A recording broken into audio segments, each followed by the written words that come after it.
சிவகங்கை மாவட்டம் கீழடி அருகே தனது காரில் ஆசையாக அமர்வதற்கு வந்த முன்னாள் அமைச்சர் செல்லூர் ராஜுவை காரில் ஏற வேண்டாம் என அதிமுக பொதுச் செயலாளர் பழனிசாமி மறுப்பு தெரிவித்த வீடியோ வெளியாகி பரபரப்பை ஏற்படுத்தியுள்ளது.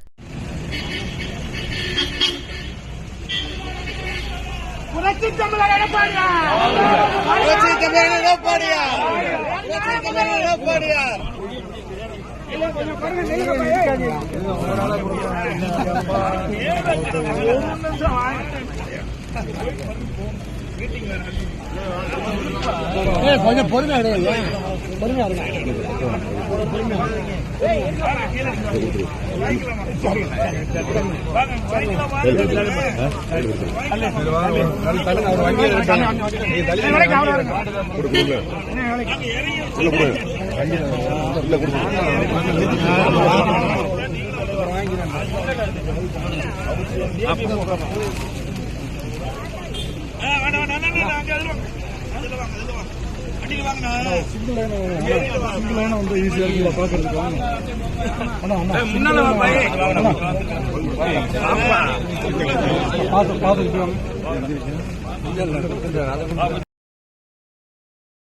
செய்திகளை உள்ளது உள்ளபடி தெரிந்து கொள்ள ரெஃப்ளெக்ட் நியூஸை சப்ஸ்கிரைப் பண்ணுங்க.